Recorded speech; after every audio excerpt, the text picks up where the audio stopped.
Salmo 16, a partir do versículo de número 1, que diz assim: Protege-me, ó Deus, porque em ti me refugio. Digo ao Senhor, tu és o meu Senhor, além de ti não tenho outro bem. Quanto aos escolhidos que estão na terra, são os ilustres nos quais está todo o meu prazer. Os que escolhem outros deuses terão as dores multiplicadas. Não oferecerei seus sacrifícios de sangue, nem meus lábios pronunciarão seu nome. Senhor, tu és a porção da minha herança e do meu cálice, és tu quem garante o meu destino. Meu quinhão caiu em lugares agradáveis. Sim, fiquei com uma bela herança. Bendigo o Senhor que me aconselha, pois até durante a noite meu coração me ensina. Sempre tenho o Senhor diante de mim, não serei abalado, porque Ele está ao meu lado direito. Por isso meu coração se alegra, meu espírito se regozija, até mesmo meu corpo habitará seguro, pois não deixarás a minha vida no túmulo, nem permitirás que teu santo sofra deterioração. Tu me farás conhecer o caminho da vida, na tua presença há plenitude de alegria, à tua direita há eterno prazer. Obrigado, Senhor, pela tua palavra. Pedimos que mais uma vez o teu Espírito Santo ministre ao nosso coração, mente e entendimento, para a nossa salvação e para a tua glória. No nome de Jesus, amém. Uma vez um colega estava me dizendo que numa discussão com a sua esposa, no meio lá do calor da discussão, ele vira para ela, não sei qual era o assunto que motivou a discussão, certamente a relação, o casamento. Ele vira então para ela e diz assim, pergunta, ok, mas você é feliz? E ela respondeu o seguinte, eu sou feliz. Agora, sabe por que eu sou feliz? Eu sou feliz porque Jesus me basta. É por isso que eu sou feliz. Jesus me basta. Eu tenho Jesus. Eu estou com Jesus. Ele está comigo. E isso basta para eu ser feliz. O que essa irmã, que essa senhora entendeu, é o que todos os homens e mulheres de Deus, da Bíblia, entenderam e que talvez nós ainda não tenhamos entendido na sua plenitude. Precisamos ainda saber, crer e então entender. Porque foi essa certeza, essa convicção, que fez, por exemplo, o Pedro, quando Jesus foi abandonado por grande parte dos seus discípulos, quando os discípulos que estavam ali com ele perceberam que ele não ia multiplicar pão todo dia, e o discurso dele era duro, o abandonaram. E aí Jesus se vira para os 12 e diz assim, vocês também não querem se retirar? E Pedro responde, Senhor, para onde iremos? Para quem iremos? Só tu tens as palavras de vida eterna. Então, Senhor, basta. Foi isso que fez Jesus mesmo dizer a Marta, quando a Marta estava lá atribulada, inquieta, e geralmente alguém inquieta os outros. Ela chega e reclama com o Senhor. Senhor, o Senhor não se incomoda que a minha irmã me deixe servir sozinha. A irmã Maria estava ali contente, assentada, aos pés de Jesus, ouvindo a sua palavra. E aí Jesus então se volta para Marta e diz assim: Marta, Marta. E aí você pode talvez colocar o seu nome. Marta, Marta. Você está inquieta, preocupada, ansiosa, com muitas coisas. Mas só uma é necessária. Só uma. Maria escolheu a boa parte, que não lhe será tirada. O quê? A presença dele. Porque por mais que você corra atrás de não sei o quê, um dia vai te ser tirado.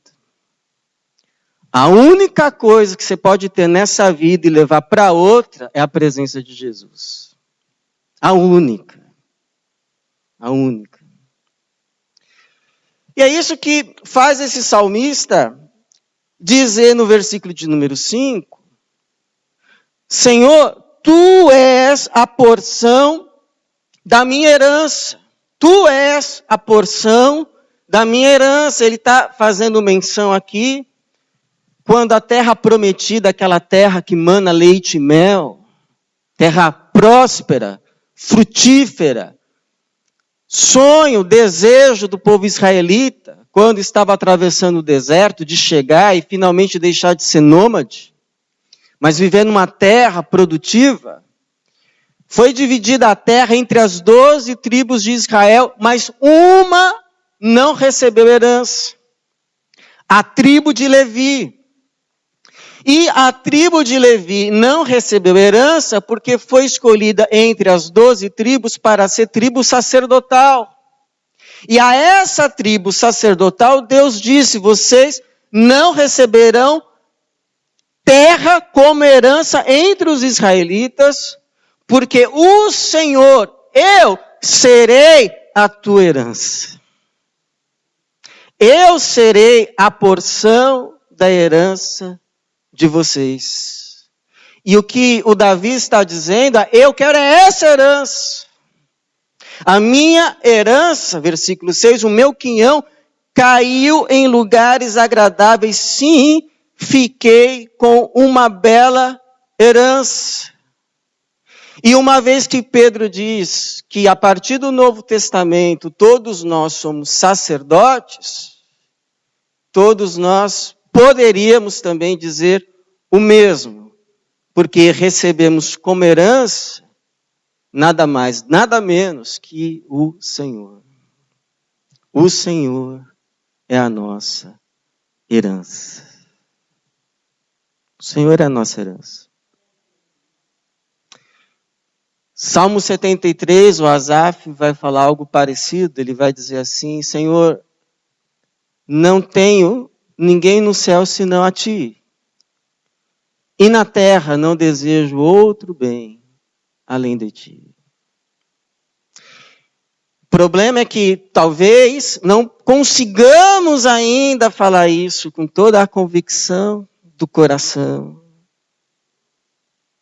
nem com toda a alegria que essas pessoas expressaram, porque talvez ainda não tenhamos entendido tudo que elas entenderam.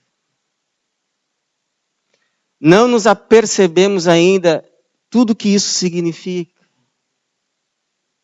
Por isso que a pergunta é, por que deveríamos desejar o Senhor como a porção da nossa herança? Como nosso bem maior. E, na verdade, como de tudo aquilo que podemos ter nesse mundo, nessa terra, nessa vida, aquilo que de fato importa. Por que que o Senhor, de tudo aquilo que podemos ter nessa vida, seja o que for, é o que de fato importa? Por quê? Bom, primeiro é porque é o Senhor, é Deus, é Jesus que preenche, completa e dá sentido a todas as coisas. Sem Deus, sem Jesus, tudo que a gente pode ter nessa vida fica incompleto, vazio e sem sentido. Porque sabe qual é o nosso problema? É que a gente aprendeu, a gente foi treinado a medir a bênção de Deus na nossa vida a partir dos bens tangíveis que a gente deseja e desfruta. Então, na medida que a gente desfruta dos bens tangíveis que a gente deseja, a gente mede a bênção de Deus. Não estou dizendo que não há bênção de Deus nos bens tangíveis que a gente deseja e desfruta. Só estou dizendo que a tese que diz que isso é por aí que se mede a bênção de Deus na nossa vida, não é de forma alguma conclusiva. Porque a bênção de Deus na nossa vida não se mede pelos bens tangíveis que a gente deseja e desfruta, mas a bênção de Deus na nossa vida se mede pela presença dEle. Pela presença de Jesus. E quando eu digo presença de Jesus, não estou falando de uma coisa etérea, abstrata. Estou falando do próprio Jesus. Essa presença que só sabe do que eu estou falando quem a tem ou quem talvez a tenha perdido. A bênção de Deus se mede na nossa vida pela presença de Jesus a despeito dos bens tangíveis que a gente desfruta ou não. Ou não. Ou não. Difícil, né? Mas é isso que explica Paulo e Silas, açoitados com varas. Algumas traduções dizem espancados. Espancados. Presos. Provavelmente numa masmorra. E com os pés presos no tronco. À meia-noite. Orando e cantando louvores e hinos a Deus. E é isso que explica você olhar para algumas realidades e pessoas que já alcançaram ou têm tudo aquilo que você acha que se um dia você tiver, você vai olhar para o espelho e dizer, finalmente você é feliz, murmurando, se lamentando e dizendo que a vida não tem sentido. Como pode? É por isso que o salmista vai dizer aqui, olha, versículo de número 2, digo ao Senhor, tu és o meu Senhor, além de ti não tenho outro bem. Não tenho. E aí alguém ouve isso, pode dizer assim, peraí pastor, mas eu me lembro lá do Jardim do Éden, Adão já estava na presença de Deus, desfrutando de presença plena do Senhor, tinha o Senhor, mas o próprio Senhor Deus olhou para Adão e disse, não é bom que o homem esteja só, lhe farei uma ajudadora. E fez. Verdade. Verdade verdadeira. Mas como eles ficaram depois que saíram da presença de Deus? Continuaram no paraíso. Mas um jogando a culpa no outro. Até um paraíso vira um inferno. Sem a presença de Deus. Porque o que faz um ambiente, um céu, Não são as coisas, a árvore, os belos animais, o ar puro, que faz de um ambiente um paraíso, é a presença de Jesus. É a presença de Deus. Sem Ele, não importa o que você tenha, não importa, vai ficar vazio, incompleto e sem sentido. Não importa. Então, segundo, é a presença de Deus. Eu não estou querendo dizer que você não precisa de mais nada. Só Deus. Eu estou querendo dizer isso. Que tudo sem Ele vai ficar sem sentido. Vai ficar vazio. E você vai continuar. Puxa, mas está faltando alguma coisa. Está faltando alguma coisa. Então, segundo, é porque é a presença dele que nos protege. Nos protege. O salmista começa justamente com esse pedido. Versículo 1, protege-me, ó Deus, porque em ti me refugio. Protege-me. E aí há uma discussão, ele está pedindo proteção do quê? Não há nada que indique o motivo. O Calvino vai dizer assim que ele deve estar pedindo uma proteção geral para toda a vida. A gente não sabe. Mas seja o que for, de fato, Deus, a presença dele é como muralhas ao nosso redor que nos protege especialmente de males que a gente não vê. Males que a gente não identifica pelos sentidos naturais, porque são invisíveis. É por isso que o Pedro vai dizer assim que o vosso adversário anda ao derredor buscando a quem possa tragar. Mas perceba, anda rugindo como um leão ao derredor. Derredor não é ao redor. Porque ao redor, quem está é o anjo do Senhor. O anjo do Senhor se acampa ao redor dos que o temem e os livra. É por isso que o Paulo vai dizer, revistam-se de toda a armadura de Deus. Ele vai falar da couraça da justiça. Ele vai falar do cinto da verdade. Ele vai falar do capacete da salvação. E aí eu pergunto, quem é a nossa justiça? Quem é a verdade? Quem é a nossa salvação? Jesus é a nossa armadura. Porque Ele é a verdade. Ele é a nossa justiça, a nossa justificação. E quem nos justifica? Ele é a nossa salvação. Jesus é a nossa proteção.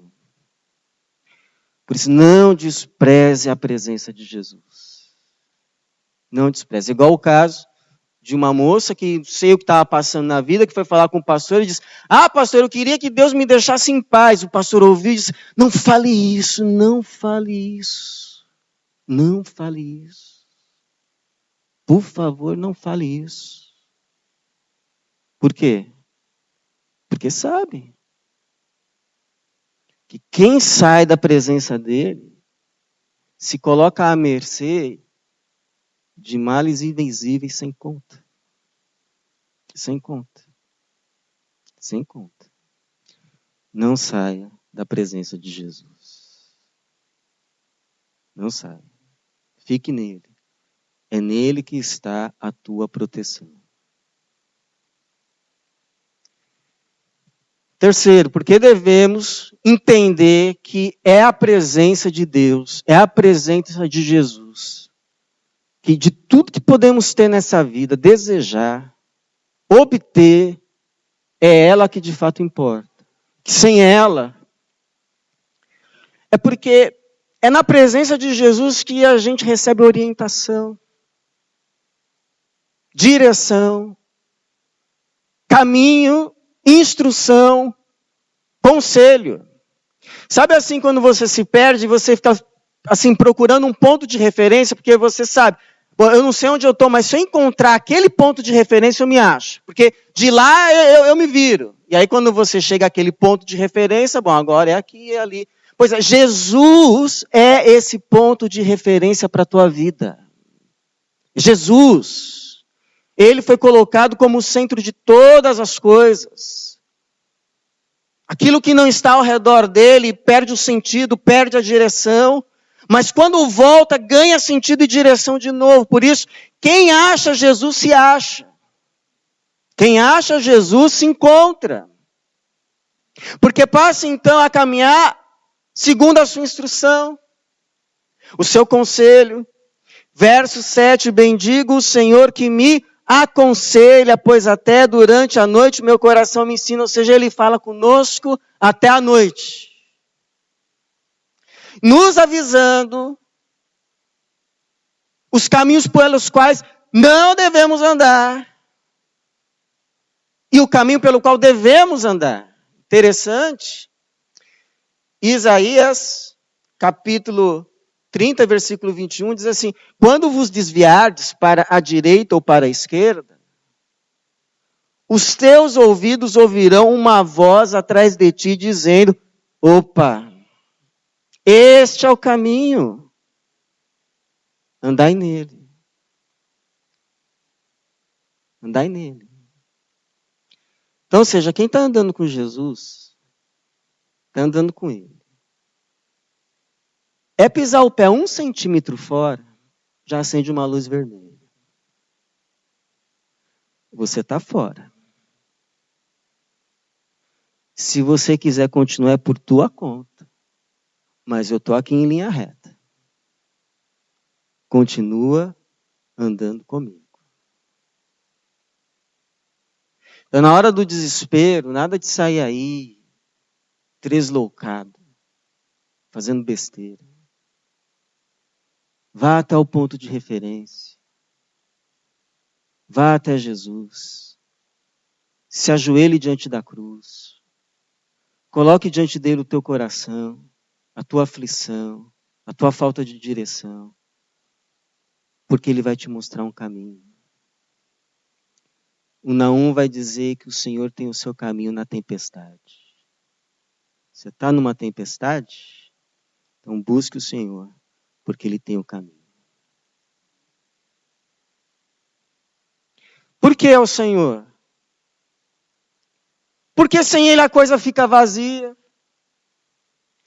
Porque sem ele a gente fica desprotegido. Porque sem ele a gente se perde. E porque com ele a gente ganha finalmente estabilidade. E não me refiro à estabilidade financeira. Me refiro à estabilidade emocional, existencial e espiritual. Estabilidade emocional, existencial e espiritual. Sabe como o diabo tem atormentado a vida de muita gente? Muita gente. Dizendo a seguinte frase: você ainda não chegou. Você ainda não chegou. Ainda tem que chegar. E não importa onde essa pessoa chegue, a frase vai continuar sempre a mesma. Ah, mas você ainda não chegou. E aí essa pessoa vive, ela passa o resto da vida tentando chegar. Nunca encontra descanso. Porque ela nunca chegou. Sempre tem um lugar para chegar que não chegou. Você não chegou. Você não chegou. Você não chegou. Isso é uma mentira. Seja liberto em nome de Jesus. Porque se você já chegou a Jesus, você já não tem que chegar. Agora você tem que ficar. Porque Jesus é o ponto final. Jesus é para quem a gente caminha. É para quem a gente vai encontrar face a face no último dia. Se já chegamos a Ele, aonde mais temos que chegar? Pergunto. Agora a questão não é mais chegar, a questão é ficar. E quando você entende isso, você estabiliza. Porque quando o diabo vem falar com você, essa ladainha, você pode desmenti-lo e dizer, eu não tenho que chegar mais lugar algum. Eu já cheguei porque eu estou com Jesus. Não tenho que chegar mais a lugar algum. Para onde irei? Só tu tens as palavras de vida eterna. Porque está inquieta aí, Marta. Maria chegou, aplainou. Não caia mais nessa mentira. Olha o que o salmista vai dizer, versículo 8. Sempre tenho o Senhor diante de mim. E por causa disso, qual é a próxima frase? Não serei abalado.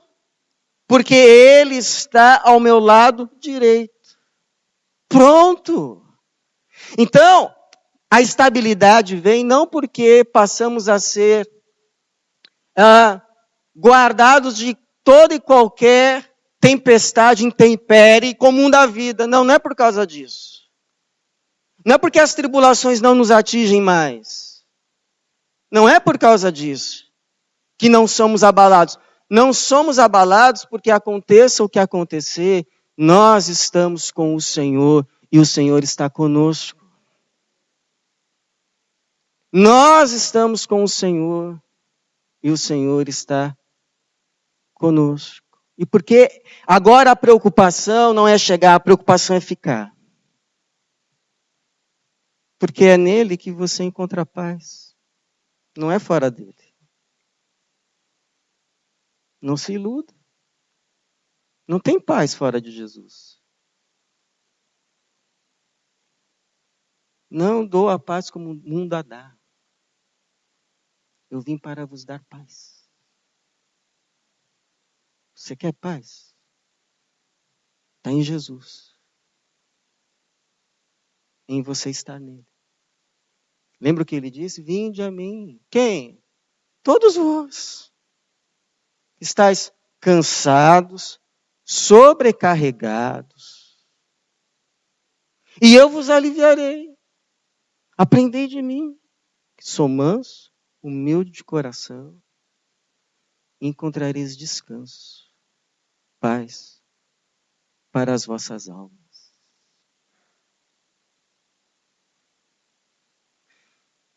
E é porque, é isso que é o maravilhoso. Porque você me ouve falando assim, você tem a impressão, bom, então cheguei a Jesus, agora eu vou ficar aqui só orando, só contemplando, eu e Jesus, numa inércia santa. É justamente o contrário. Porque primeiro você tem que vir, porque se você não vem, você fica aí, ó, rodando, igual um peão sem sentido, correndo atrás do vento. Você já viu aquela, né? Sabe aquele cachorrinho que fica correndo atrás da roda do carro? Aí quando o carro para, ele para. Por que eu fiquei correndo atrás disso? Então, você chegou a Jesus, vinde a mim. Aí você está aos pés dele igual a Maria, ouvindo a palavra dele. Aí chega uma hora e ele fala assim, ó, filha, eu tenho aqui essa criança, cuida dela para mim.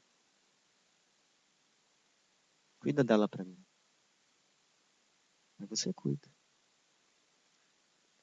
Senhor, é assim que eu estou te servindo? É, por favor, cuida dessa criança para mim. Ok. Aí chega um outro tempo, ele fala assim, olha, agora eu vou te colocar ali, naquela empresa, naquela firma, seja ali a minha testemunha.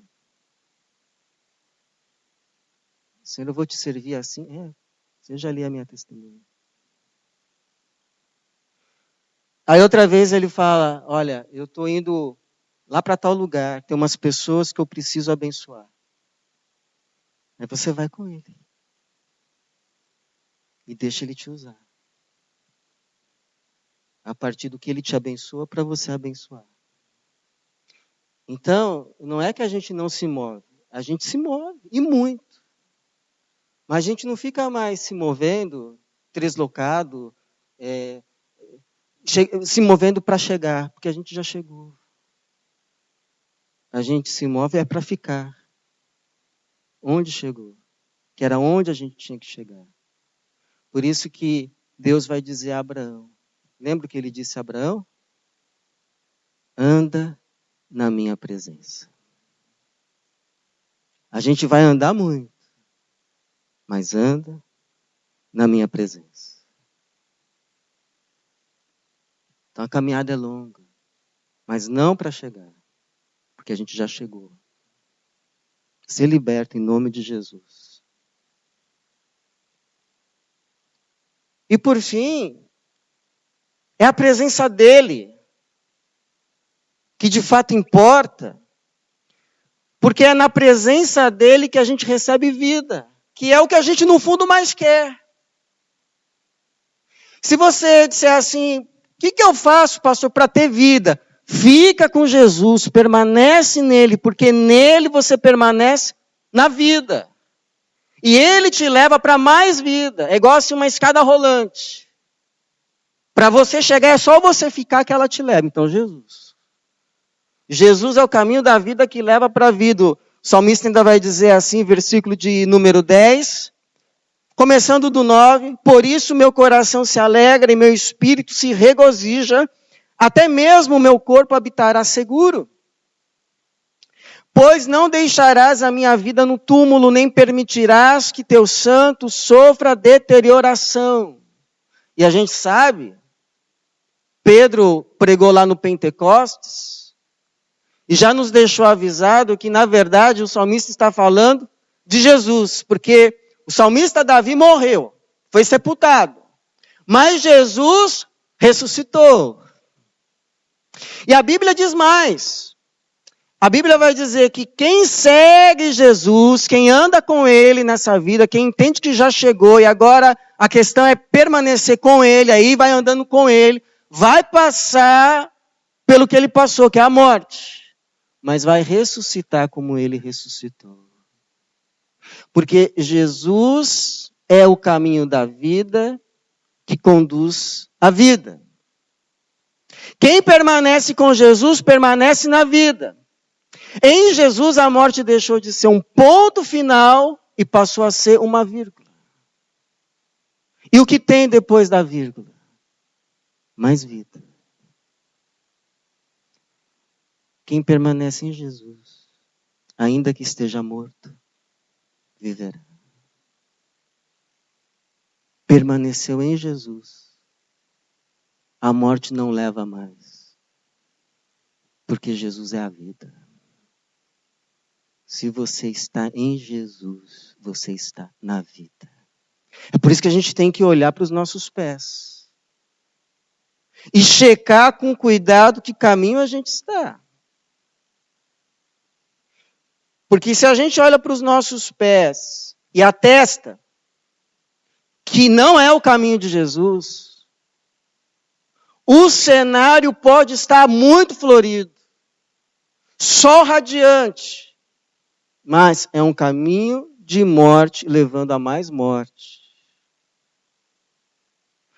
Todavia, se a gente olha para os nossos pés e atesta, é Jesus. Esse caminho é o caminho da vida. É Jesus. Ainda que o cenário ao redor pareça um vale de sombra de morte. É um caminho de vida, levando a mais vida.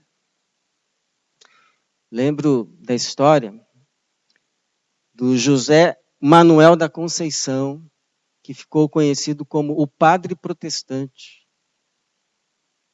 Porque foi um padre que se converteu ao protestantismo e depois dedicou a vida dele, o resto da vida dele, a pregar de forma itinerante nos becos e valados e vilas empoeiradas. E isso levou ele a uma vida muito simples, muito simples. Tão simples que um dia ele foi confundido com um maltrapilho numa estação de trem ou de ônibus e foi preso. O que debilitou ainda mais a saúde dele. E diz que assim, quando ele estava para morrer, perguntaram a ele se ele tinha algum desejo ainda, né, que eles pudessem realizar ali. O que o senhor deseja? E diz que a resposta foi: eu só quero ficar a sós com o meu Deus.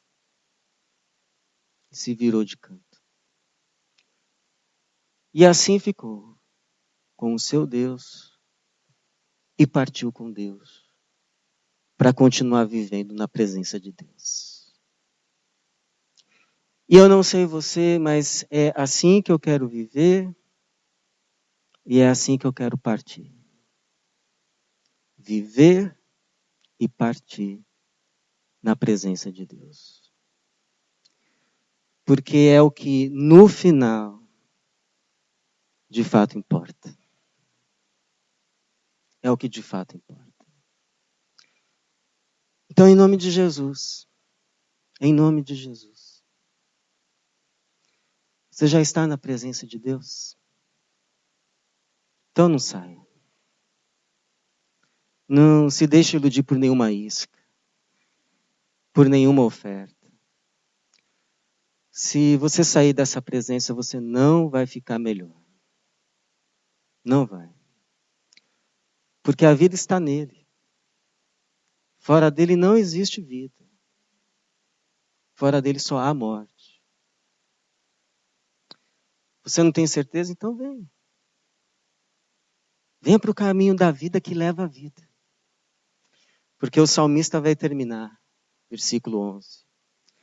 Tu me farás conhecer o caminho da vida. Olha que coisa linda. Tu me farás conhecer o caminho da vida.